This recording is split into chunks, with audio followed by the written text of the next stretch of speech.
a pedir bendición, vamos a pasar directamente, ya mañana tenemos el tiempo de oración también. Vamos a orar. Oramos, hermanos, y tenemos nosotros vamos a orar. Bendito Dios y buen Padre que estás en los cielos, queremos darte muchas gracias por la bendición de estar el día de hoy aquí, reunidos en tu nombre. Te pedimos que nos llenes de tu bendición y que uses a nuestro hermano Alexander para poder tener esta capacitación en la parte ministerial. Ayúdanos, Señor, bendícenos, que tu palabra llene nuestros corazones y uses a nuestro hermano como un instrumento útil en tus manos. Te alabamos, te bendecimos en el nombre de Jesús. Amén. Y amén.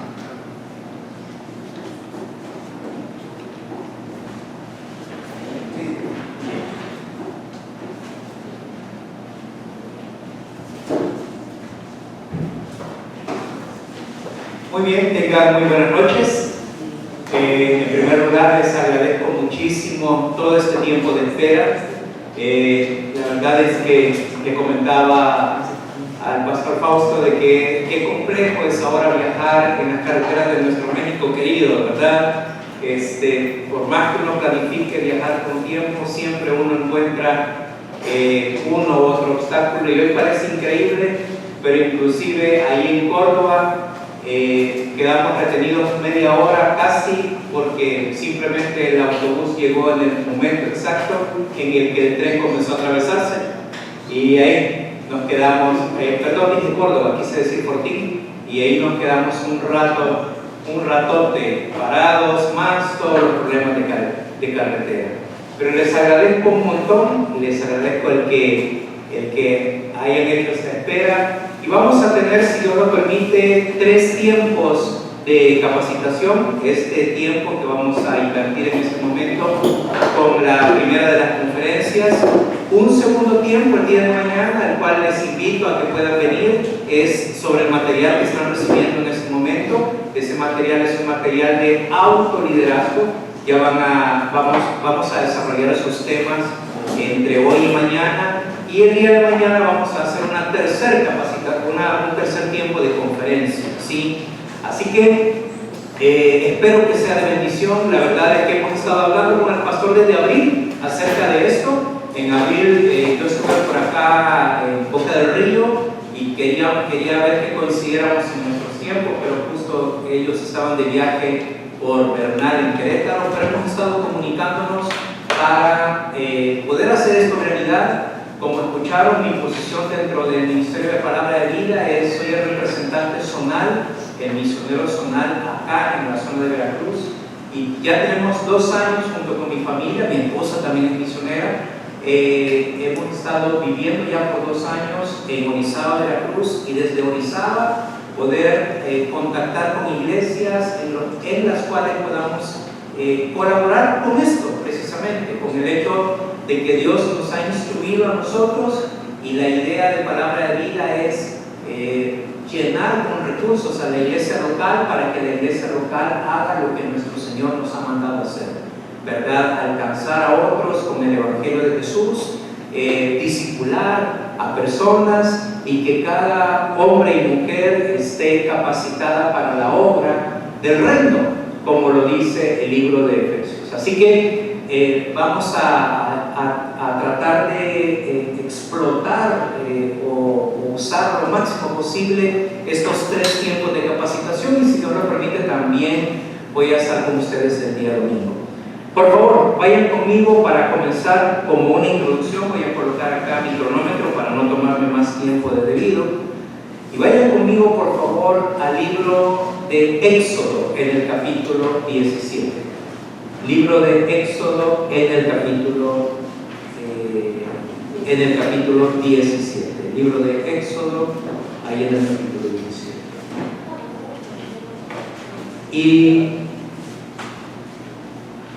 justo como pueden ver en la pantalla, ¿verdad? Vamos a comenzar nuestro primer tiempo de capacitación estudiando el proceso de liderazgo.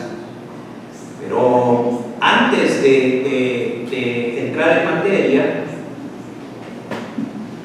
perdón, dije Éxodo, vamos a Deuteronomio capítulo 17.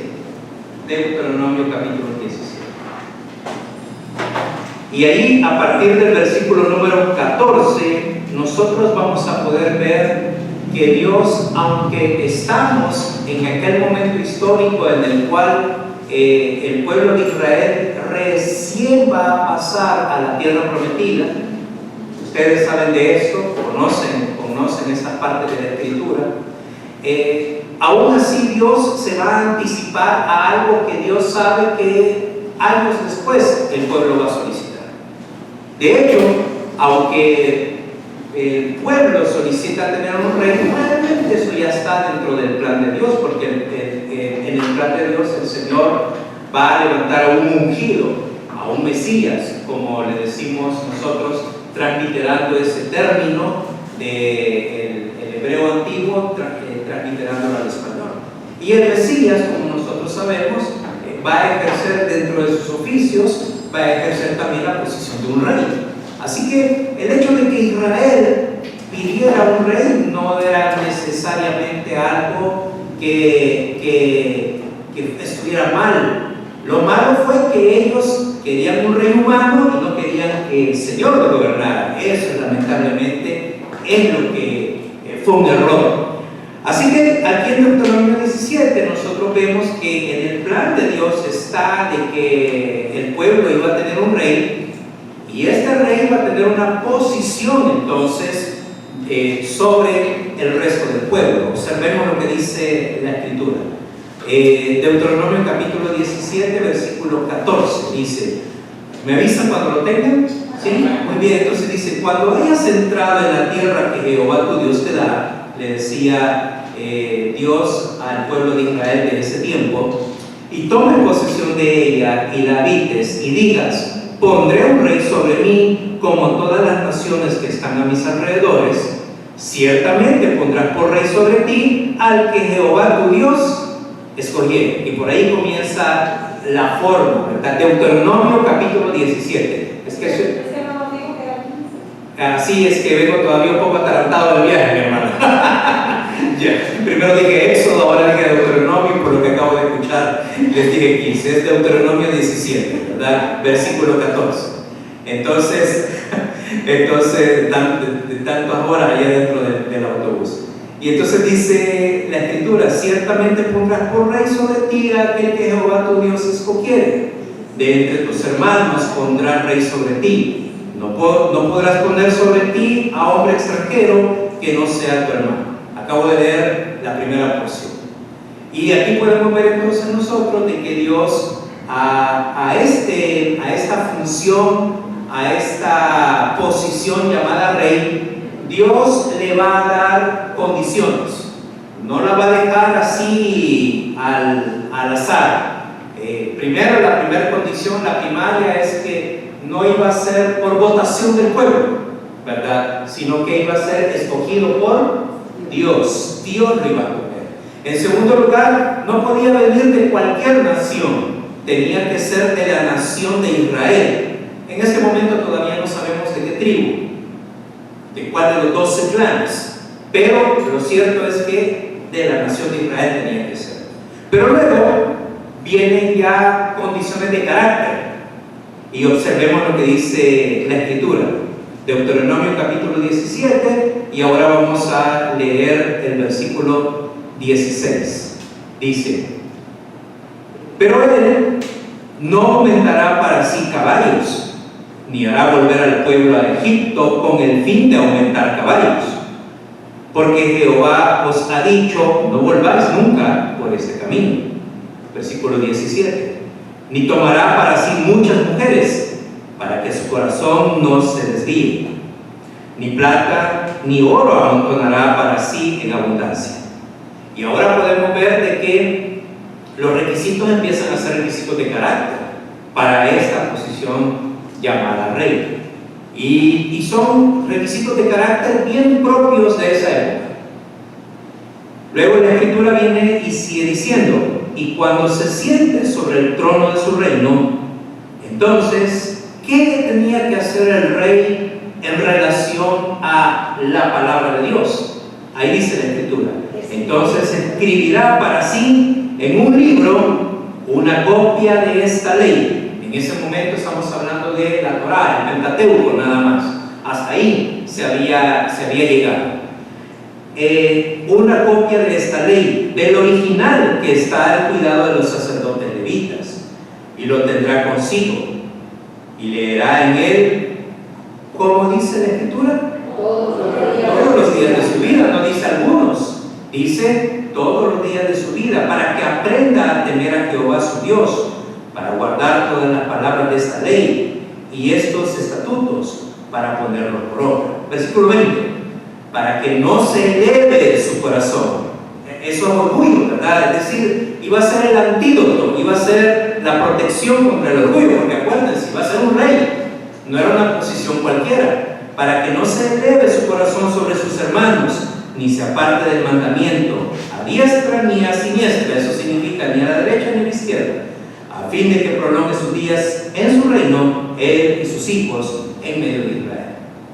Y de repente nosotros podemos conectar con algunas de estas ideas, porque nosotros sabemos de que el mandamiento de leer la palabra de Dios, de meditar en ella, de aprender a temer a Jehová, nosotros podemos conectar con eso.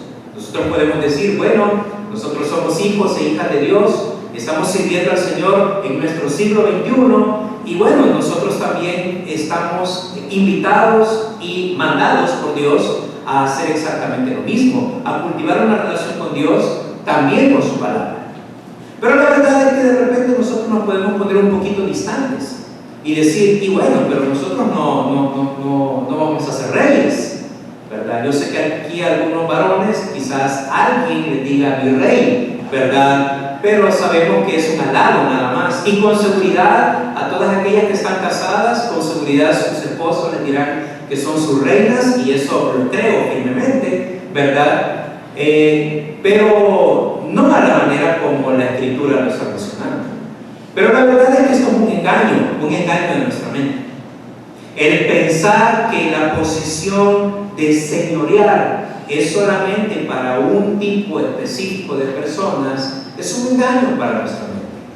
Porque en el libro del Nuevo Testamento, de las cartas de Pedro, el apóstol Pedro se encargó de decirnos que nosotros somos un reino de sacerdotes. Nación santa, dice el apóstol. Pueblo escogido por Dios, para anunciar las virtudes de aquel que nos llamó de las tinieblas a su luz admirable.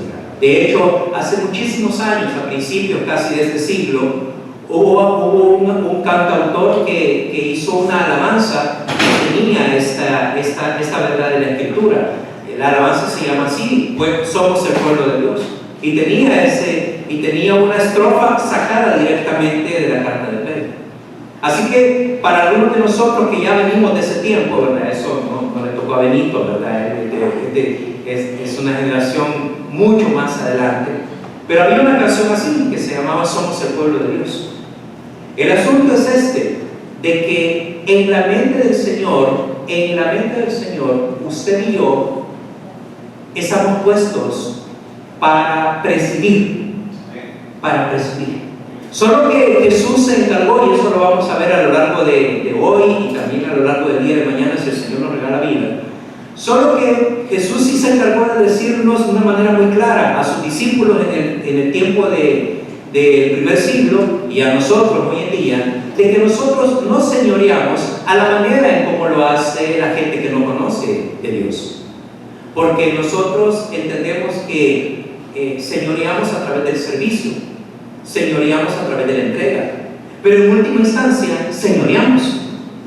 Y eso significa que para que esta iglesia, y en la medida que Dios nos regale el poder también conectar con otros hermanos de otras iglesias hermanas y ellos también se animen a ser capacitados de esa manera, la idea es que nosotros entendamos que para que esta iglesia y las iglesias de esta parte de Veracruz sigan avanzando en su siguiente paso con Cristo Jesús, nosotros estamos llamados a ser esos líderes, tanto los varones como las mujeres, de acuerdo a los dones y talentos que el Señor nos ha dado, para que nosotros no solamente les señalemos el camino que es Jesús a otros, sino que también les acompañemos en su caminar con Cristo.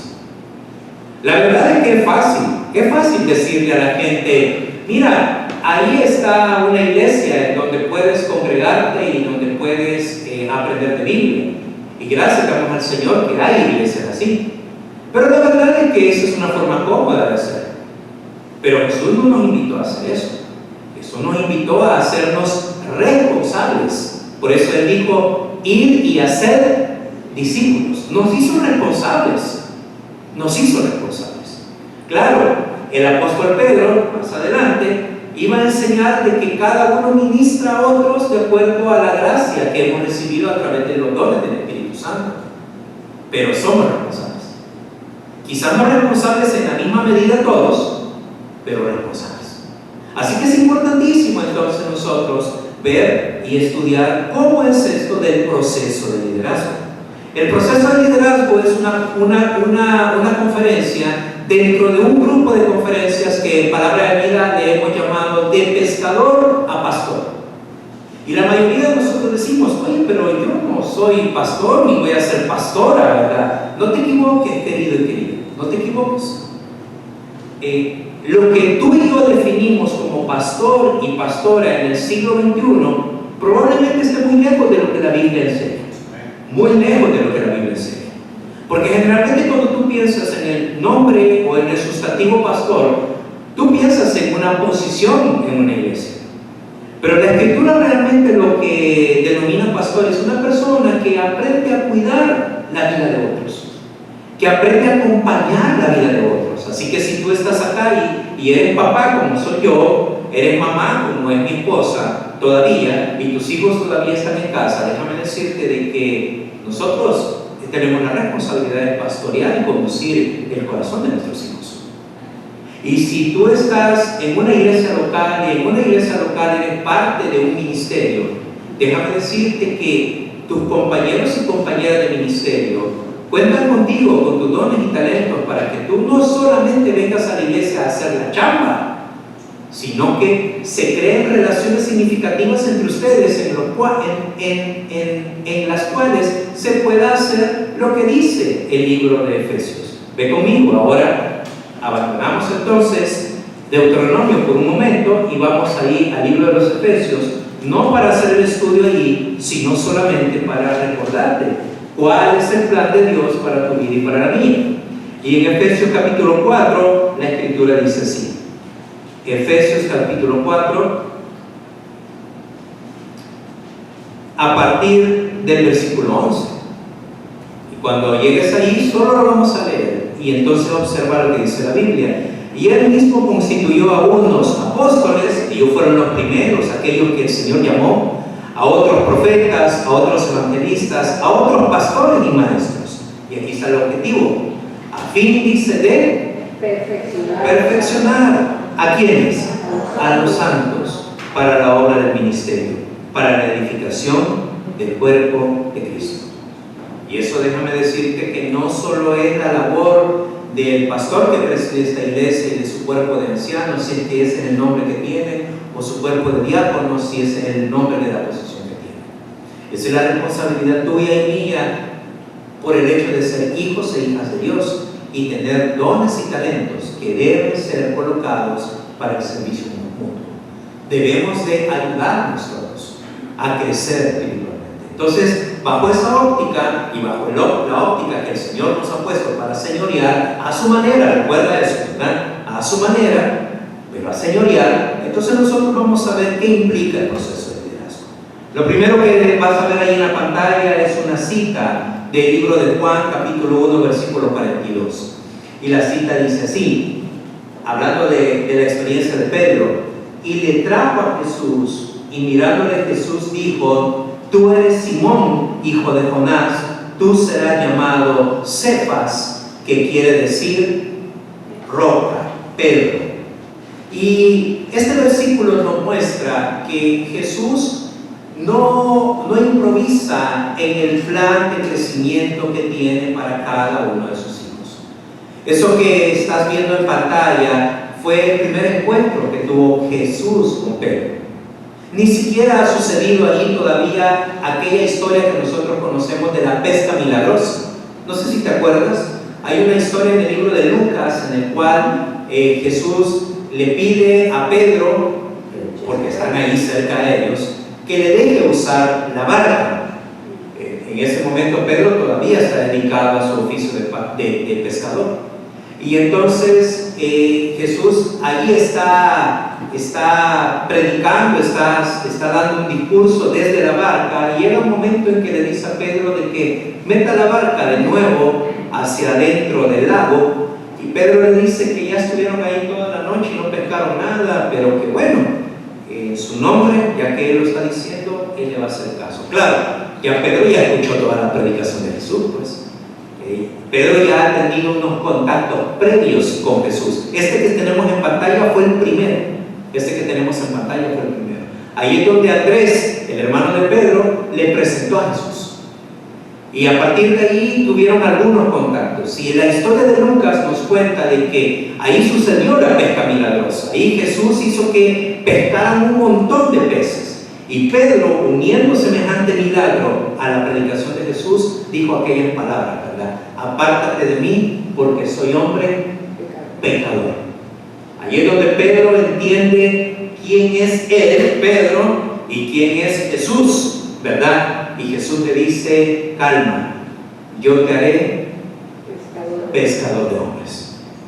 Y me encanta, porque de repente uno dice, wow, qué impresionante es esto, ¿no? O sea, Jesús se encontró con este discípulo, y aunque el discípulo no estaba entendiendo nada de lo que Jesús le decía, el Señor ya tenía un plan bien claro para la vida de Pedro.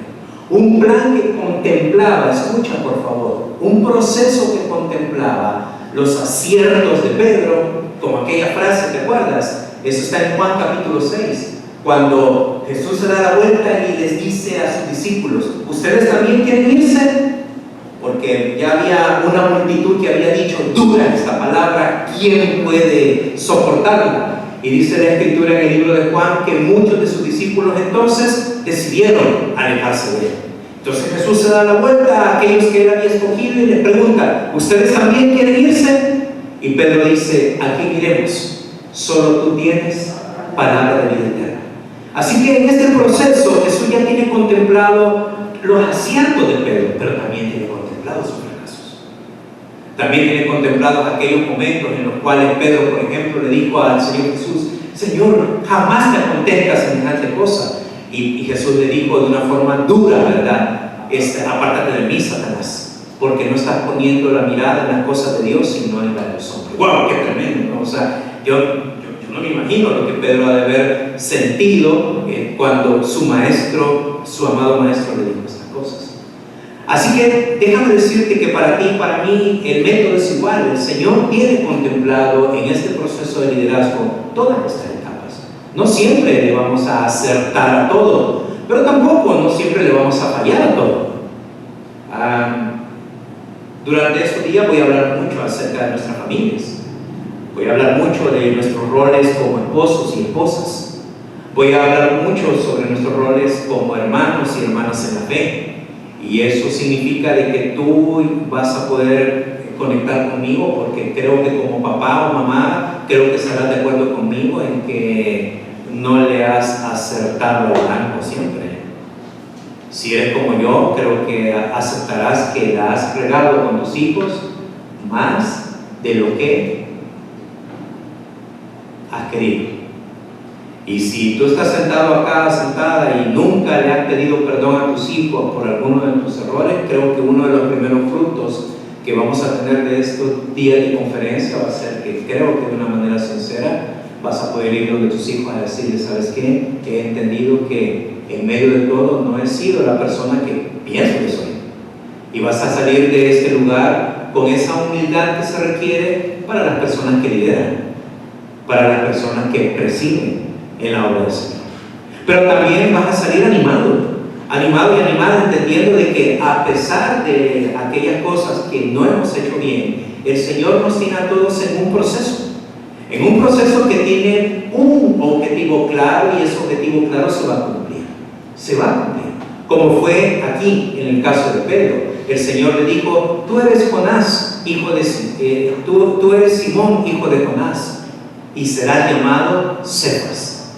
Allá en el libro de los Hechos, La gente ya no se refería a Pedro como Simón, sino que la gente ya se refería al apóstol como Cefas. Y eso es lo que nos anima en el corazón. Así que, ¿a qué le vamos a llamar proceso de liderazgo? El proceso de liderazgo le vamos a llamar a aquellas etapas de vida que Jesús tiene determinada para cada uno de nosotros. Y esas etapas de vida las podemos clasificar de esta manera. Primero, el llamado al liderazgo.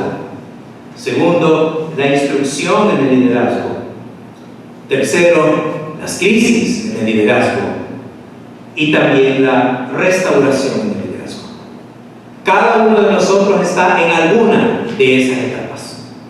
Esas etapas no necesariamente se dan en secuencia, la de en medio no necesariamente se dan en secuencia. La primera, sí, esa es la primera de todas, el llamado. Pero luego la parte de la instrucción y la parte de la crisis no necesariamente se dan en secuencia. Es decir, no creas que todos entramos en un proceso de instrucción y luego viene un proceso de crisis y listo. No. Generalmente es instrucción, crisis, restauración, instrucción, crisis, restauración. Y es un proceso en el cual el Señor nos lleva. Hasta que un día podemos tener esa etapa que tanto anhelamos, la consolidación. La consolidación es la última de las etapas y esa va a ser la etapa que nos espera cuando Jesús regrese. Cuando el Señor transforme este cuerpo de muerte que actualmente tenemos y el Señor nos transforme a la gloria de la imagen de su Hijo. Y entonces cada uno de nosotros, según el libro de 1 de Corintios, reciba su alabanza de parte del Señor y cada uno de nosotros entonces escuchemos aquellas palabras que anhelamos de Él. Bien, buen siervo, fiel. En lo poco has sido fiel, en lo mucho te pondré en el gozo de tu Señor. Esa es la etapa de la consolidación. Un día todos llegaremos a esa etapa. A partir de ahí, como dice la Escritura, serviremos a nuestro Señor eternamente, ya sin esta marca del pecado, ya sin estas limitantes de este cuerpo debilitado. Pero mientras esperamos la consolidación del plan de Dios para nuestras vidas, tenemos que tener en mente de que estamos ahí. Y vamos a ir estudiando brevemente cada una de estas etapas para que tú puedas reconocer en cuál de ellas estás y puedas animarte a dar desde esa posición el siguiente paso. Así que vamos a empezar con el llamado. En el llamado, al igual que como estuvimos viendo en el libro de Deuteronomio capítulo 17, tú y yo tenemos que entender que en el llamado Jesús es quien escoge. Jesús es quien escoge. No eliges tú, no elijo yo. Nosotros respondemos a la invitación del llamado. Y te voy a pedir por favor que vayas a la cita que estás viendo en pantalla. Marcos capítulo 3, versículos 13 y 14. Y te voy a suplicar que si tienes una Biblia impresa o tienes con qué tomar notas, tome nota del siguiente énfasis, porque necesito mucho eso. Porque el día de mañana el material que tienes impreso, ese material está basado en Marcos capítulo 3, versículos 13 y 14. Todo el material que tienes ahí lo vamos a ver hasta el día de mañana, pero todo ese material está basado en esta primer porción. Marcos capítulo 3, versículos 13 y 14. Me avisas cuando ya lo tengas contigo, por favor. Y dice la Escritura: después subió al monte y llamó así, llamó hacia él a los que, como dice la Biblia, él quiso. Así que yo te agradezco muchísimo que hayas estado acá desde temprano y te hayas quedado esperando a pesar de que yo llegué tarde.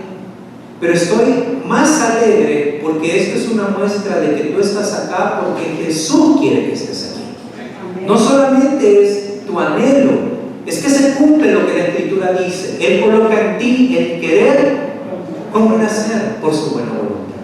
Entonces la Biblia dice: Él llamó así a los que Él quiso y vinieron a Él, y estableció a 12 Y aquí es donde te pido por favor que si puedes marcarlo en tu Biblia, marques este énfasis: para que estuviesen con Él. Y eso es la invitación del llamado. La mayoría de nosotros pensamos que el llamado se reduce a hacer algo para Jesús. Y sí, porque observa lo que dice después: y para enviarlos a predicar. Sí tiene un contenido de que vamos a hacer algo. Por eso el Señor coloca con su Santo Espíritu dones en nosotros, y desde nuestro nacimiento, en el diseño que Él nos dio también talentos. Pero te suplico que no pierdas de vista el orden. No lo podemos invertir. Tú y yo no lo podemos invertir. Por eso leí el libro de Deuteronomio, para que vieras que desde que el Señor allá en Deuteronomio estaba pensando en un rey para Israel, Él pensaba en una forma, y esa forma tenía que conservarse, cumplirse, obedecerse. Pues es similar a nosotros, similar a nuestra vida. No le puedes cambiar el orden. No le puedo cambiar el orden. Él nos ha llamado para servirle, pero nos ha llamado en primer lugar para que estemos con Él. Y por eso te digo de que el día de mañana, en la primera hora, vamos a invertir mucho en ese material para que tú puedas ver recursos que ya lo conoces. Pero mi intención es animar tu corazón para que no solamente sea información en tu mente, sino poder dar recursos al pastor y al equipo que lo acompaña dirigiendo la iglesia, para que entonces a partir de esos recursos genere una cultura de crecimiento. Una cultura de crecimiento. ¿Sabes? La iglesia en la que mi esposa y yo nos congregamos allá en Orizaba es una iglesia que viene de una tradición que le llaman hermanos libres. Ya no tiene relación con esa tradición evangélica. Y acaba de cumplir 40 años. Así que son 40 años, 40 años. La iglesia es relativamente grande. Y yo trabajo de cerca con uno de los pastores. Y para la próxima semana vamos a tener una reunión, porque yo he venido no solo orando, sino siendo muy insistente con él, para que desafiemos a la iglesia a el siguiente paso en nuestro caminar con Cristo. Sí, estuvo lindo la celebración de los 40 años. Invitaron al director de Palabra de Vida a México, que un día, primero Dios, esté aquí, ¿verdad? Primero Dios venga acá y pueda estar acá junto con su esposa, compartiendo conferencias con ustedes. Y fue hermoso allá, una semana de diferentes conferencias de varones, mujeres, jóvenes, un desayuno para líderes y pastores, y luego la celebración principal. Y estamos todos felices y agradecemos al Señor por esos 40 años. Pero tenemos que hacer la pregunta: ¿qué sigue? ¿Cómo vamos a vivir el año 41? Porque en nuestras iglesias debe de haber una cultura de crecimiento.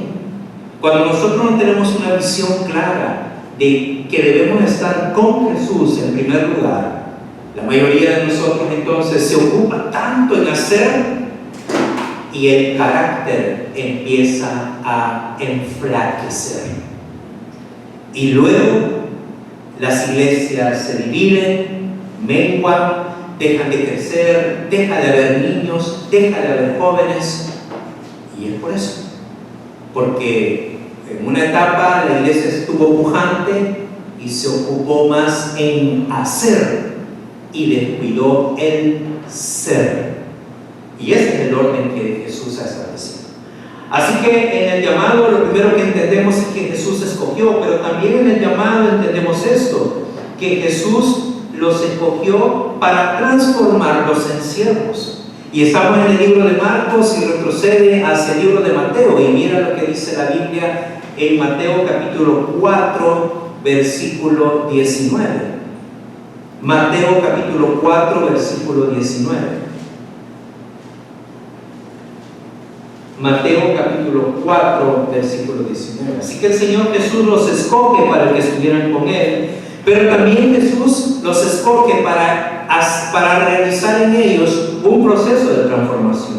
Y en 4:19 dice: y les dijo: vengan en pos de mí, y los haré pescadores de hombres. Y los haré pescadores de hombres. Y ahí vemos este proceso de transformación. Y es lo que el Señor quiere hacer con tu vida y con la mía. El liderazgo no es una posición, por favor, te lo suplico. Yo sé que probablemente aquí en la iglesia te van a invitar a que tomes responsabilidades, a que te animes a recibir capacitaciones para convertirte en un maestro o maestra de escuela dominical. ¡Qué bueno! Que de repente te van a invitar a que te animes a aprender un instrumento musical o a recibir clases de canto para que seas parte del ministerio de alabanza o del ministerio de multimedia, del mantenimiento de la iglesia. Hay tanto para hacer. De los equipos que salen a discipular, a alcanzar a otros con el Evangelio de Jesús. Pero te suplico, no te confundas. El liderazgo no es una posición que ejerces. El liderazgo es un proceso de transformación. La invitación a que tomes una responsabilidad no es porque necesitamos tu ayuda. No te confundas. No es, la motivación principal no es porque necesitamos tu ayuda. La motivación principal, obviamente necesitamos tu ayuda, ¿verdad? Pero la motivación principal es porque es requerido que tú y yo sigamos siendo transformados. Y ese proceso, esa responsabilidad, es aquel momento en el cual eso te va a ayudar a la transformación. Así que observa lo que dice ahí la pantalla en este pasaje. No es necesario que lo busques. En 1 Corintios capítulo 1, versículos 28 y 29, la escritura dice así: pues mirad, hermanos, decía Pablo a la iglesia de Corintios, pues mirad, hermanos, vuestra vocación, que no sois muchos sabios según la carne, ni muchos poderosos, ni muchos nobles, sino que lo necio del mundo escogió Dios para avergonzar a los sabios, y lo débil del mundo escogió Dios para avergonzar a lo fuerte, y lo vil del mundo y lo menospreciado escogió Dios, y lo que no es, para deshacer lo que es, a fin de que nadie se jacte en su presencia. Eso somos, queridos. Pero no solamente somos lo necio, lo vil, lo menospreciado. Es que somos ese tipo de personas en las cuales Dios obra y opera con un propósito, dice esto: para avergonzar a lo fuerte, para avergonzar a los que se jactan de ser sabios, para deshacer lo que es y establecer lo que Dios ha determinado, que es su reino. Así que esto es lo que implica el llamado. Pero no solamente necesitamos conocer el llamado, sino que también la instrucción. ¿Qué implica esto? ¿Por qué estamos acá? Es la pregunta que tenemos que hacer. En Palabra de Vida animamos continuamente a la iglesia local y sobre todo a los líderes de ministerios juveniles e infantiles a que siempre se estén preguntando por qué hacen lo que hacen. Es importantísimo eso. Cada año ministerial que termina una iglesia, antes de hacer su agenda del próximo año, antes de empezar a colocar actividades, animamos siempre que los líderes de las iglesias se pregunten por qué hacemos lo que hacemos. Y la instrucción nos da ese norte. En primer lugar, hacemos esto porque el líder es un discípulo. La palabra en griego para esto era la palabra matetes. Esa era la palabra. Y la palabra matetes es una palabra que después se usó como raíz para nuestro término en español, mimo. Ya casi no vemos mimos en las artes escénicas, pero la mayoría de nosotros, por la edad que calculo que tienen, sé que saben todavía qué es un mimo. Si a Benito voy a tener que poner un video de YouTube para que él sepa qué es un mimo. Entonces, de ahí venía de la idea de que una persona actuaba imitando lo que otro hacía. En el caso del discípulo, el discípulo imita a su maestro. Y todos nosotros tenemos al mismo maestro a quien imitar. y este maestro es Jesús. Lucas 6:40, estamos en Mateo y ahora vamos al libro de Lucas. Vayan conmigo ahí, por favor. Yo llevo aquí el tiempo, me faltan 10 minutos todavía, llevo 35 minutos. Vamos allá al libro de Lucas, Lucas capítulo 6, versículo 40. Lucas capítulo 6, versículo 40. Y la Biblia dice así, ¿lo tienen? El discípulo dice, no es superior a su maestro, mas todo el que fuere perfeccionado será como su maestro. Qué bonito, porque esa es la promesa para nosotros. La promesa para nosotros es que seremos transformados a la gloria de Jesús. Y eso alegra mi corazón. Y espero que alegre el tuyo. Hey, te suplico algo. No te acostumbres a tu cuerpo mortal, No te acostumbres a tu cuerpo. Yo sé que tu experiencia y la mía es la misma. Nosotros nacimos del todo en pecado. Así que toda nuestra vida hemos vivido con esto.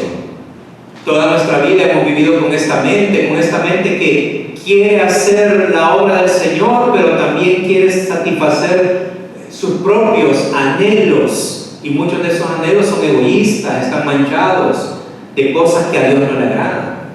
Todos nosotros queremos hacer la voluntad de Dios, pero tenemos que chambear de lunes a viernes. Todos nosotros quisiéramos tener el tiempo para dedicarnos sosegadamente a la Biblia, pero tenemos una rutina de locos todo el día, y cuando llegamos a la casa llegamos destruidos. Y si tienes hijos todavía en casa, los hijos son como pajaritos en un nido, ¿verdad? No importa la edad que tengan. Generalmente uno piensa que esos son cuando están chiquitos, pero no, nunca se les quita, ¿sí? Por eso no se quieren ir, tienen 30, 32 años y todavía quieren estar en la casa, ¿sí? Entonces, y son así, ¿no? Y es solo dame. Y sí, yo sé que tú haces lo mismo que yo hago. Tú les das responsabilidades y todo, pero la verdad es que con eso ganas coraje, pues, ¿sí? Porque ya sabes que la batalla de todos los días es que la mitad de las responsabilidades que le diste no las hizo. O sea, al final dices, no, hombre, me sale más barato pagarle a alguien que venga a hacerlo, ¿verdad? A estar batallando todos los días. El asunto es todo eso es porque vivimos en una realidad caída. Nuestros hijos, como nosotros, quieren hacer la voluntad del Señor. Los hermanos y hermanas de acá de la iglesia quieren hacer la voluntad del Señor, pero tenemos esta naturaleza pecaminosa con nosotros. Así que te suplico, no te acostumbres a eso. Ese no es el plan de Dios. Nosotros no somos humanos, somos pseudo-humanos. Somos una caricatura de el humano que Dios creó. El humano verdadero es Jesús.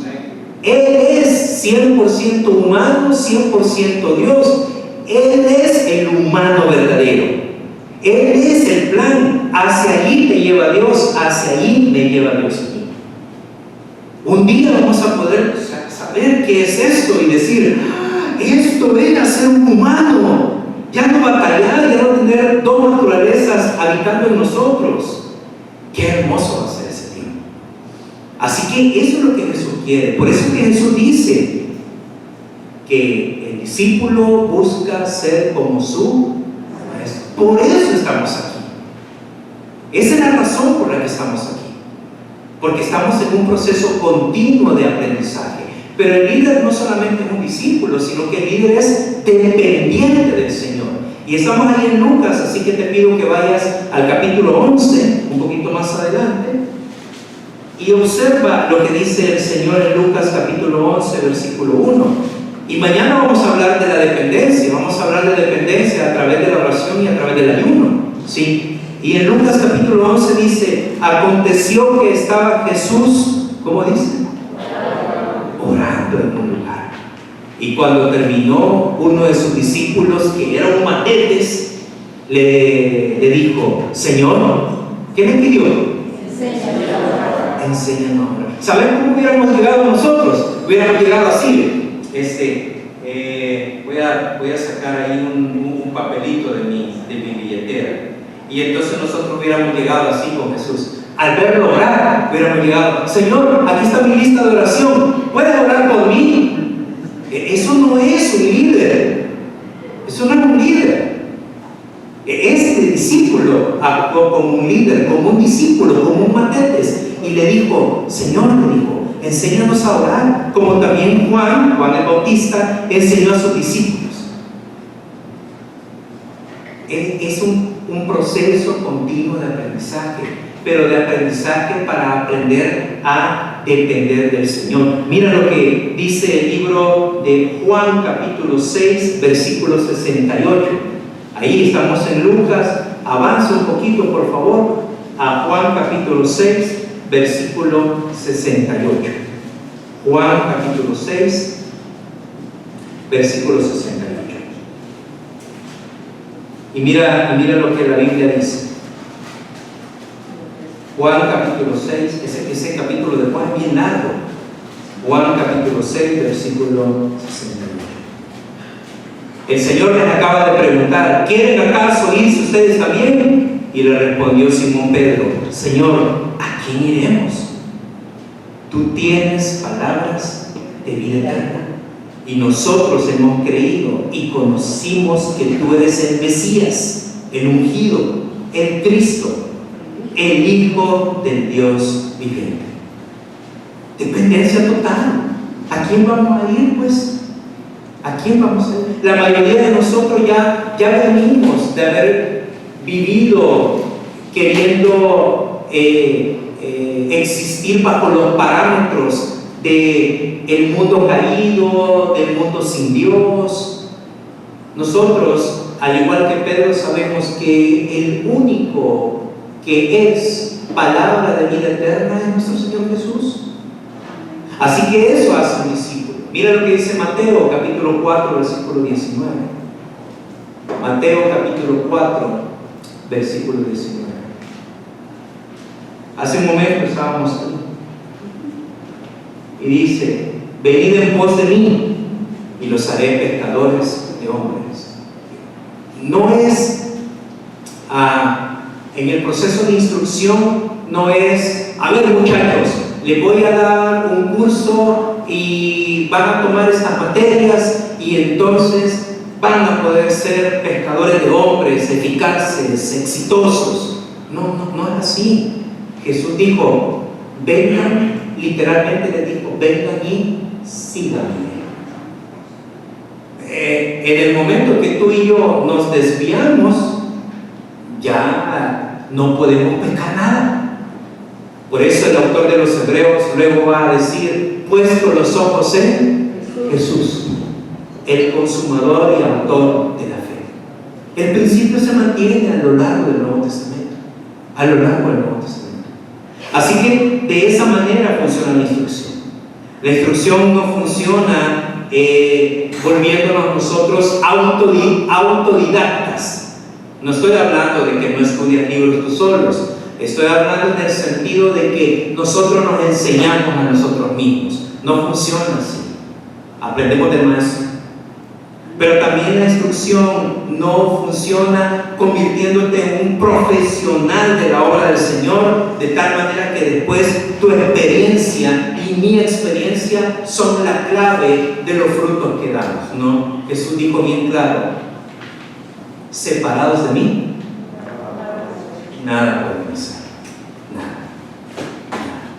Así que el líder no solamente es un discípulo, sino que el líder es dependiente. Juan capítulo 6, versículos 26 y 27 dice así, yo te lo voy a leer, dice así: respondió Jesús y les dijo: de cierto os digo, que me buscáis no porque habéis visto las señales, sino porque comisteis el pan y os saciasteis. Trabajad no por la comida que perece, sino por la comida que a vida eterna permanece, la cual el Hijo del Hombre os dará, porque a este señaló Dios el Padre. Básicamente, la gente sigue haciendo lo mismo que hizo ese grupo de personas. Ahí había una multitud que andaba detrás de Jesús, pero Jesús no caía en sus salamerías o en sus, no sé, en la manera aduladora de que le hablaban. Incluso quisieron hacerlo rey. Jesús no caía en eso. Jesús sabía muy bien que lo estaban buscando solo por conveniencia, solo porque con él estaban comiendo de a gratis, sí, y no comían poco. Jesús dijo: comen y se sacian, o sea, quedaban pero llenísimos. Y claro, después volvían a tener hambre y decían: vámonos con Jesús. Y Jesús les dice: no, les dice, así no funciona. Si se van a poner a trabajar, van a trabajar por aquel tipo de comida que a vida eterna permanece. Y también el día de mañana, a través de ese material, a través de la sección de autoliderazgo, vamos a animarnos una vez más a no descuidar nuestro tiempo de lectura de la Biblia. No podemos descuidarlo. Yo sé que se nos anima continuamente y cada año a leer la Biblia, pero la verdad es que en las iglesias pues se asume que no se trabaja con niños y niñas solamente, ¿no? Sino con gente adulta.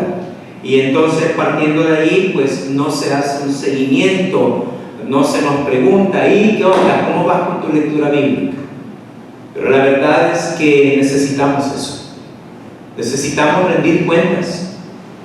Necesitamos reunirnos en grupos pequeños en los cuales no sea para hablar de intimidades, no, sino para animarnos los unos a los otros a las buenas obras, dice el libro de los Hebreos. Es el hecho de juntarnos y decirnos: bueno, muchachos, chicas, ¿cómo vamos? ¿Cómo vamos con la lectura? No, yo he tenido problemas, voy atrasado. Ok, buenísimo, ¿cómo te podemos ayudar? Yo soy supervisor de centro de aprendizaje en una escuela cristiana en Orizaba, junto con mi esposa.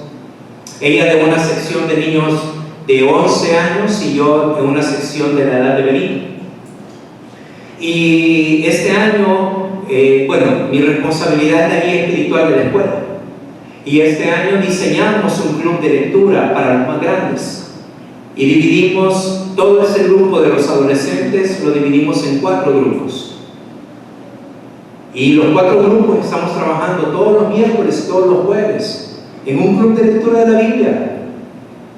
Porque sabemos de que los chicos probablemente en sus casas no leen la Biblia, pero queremos que por lo menos 2 veces a la semana lo hagan. Que aparten 10 minutos de su día, ese día, para leer la Biblia. Y de verdad les digo, no encontramos resistencia en los chicos para eso. Yo sé que es la obra del Señor, pero no crea usted que los chicos están ahí como: qué aburrido, ¿verdad? Y con la Biblia aquí en la cara, ¿verdad? No, de verdad la leen, porque hacemos que la lean en voz alta.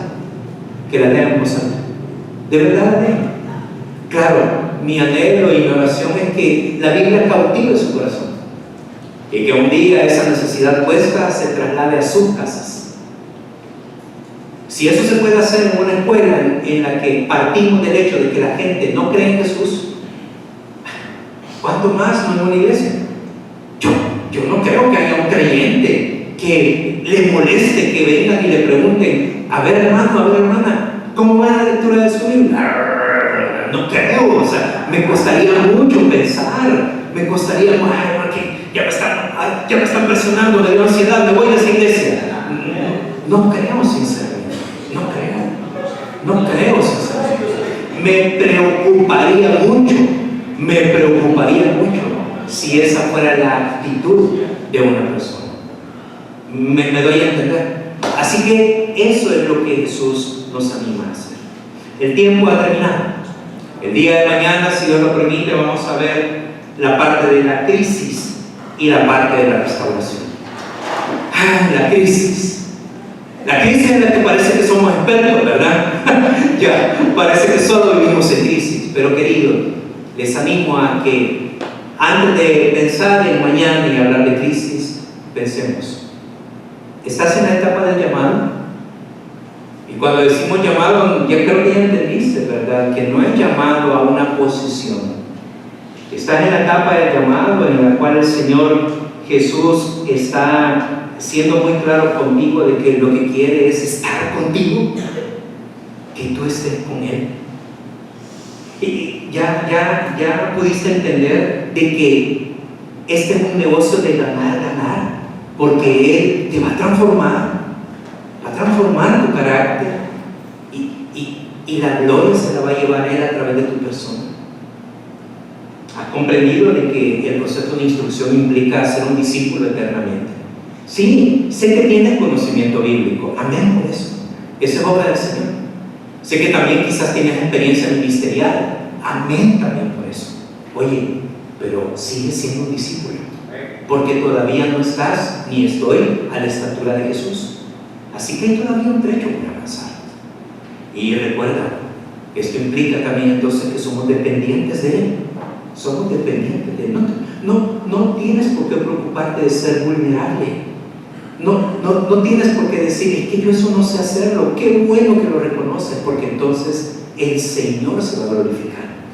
El Señor se va a glorificar. Varones, nosotros estamos llamados para la enseñanza de la Escritura igual que ellas, pero generalmente ellas no llevan la delantera. Generalmente ellas no llevan la delantera. Así que un día soñamos también que en esta iglesia pueda haber un grupo de varones que puedan trazar la Escritura, que cada cierto tiempo puedan enseñar la Biblia desde la humildad de una persona que entiende que estamos puestos para la edificación del cuerpo de Cristo. Una vez más, gracias por la espera. Primero Dios, nos veamos mañana si el Señor nos regala vida, para seguir aprendiendo acerca del proceso de liderazgo y del autoliderazgo para la obra del Señor. Al Señor la gloria y a nosotros, su pueblo, sus bendiciones. Dios les bendiga. Muchísimas gracias.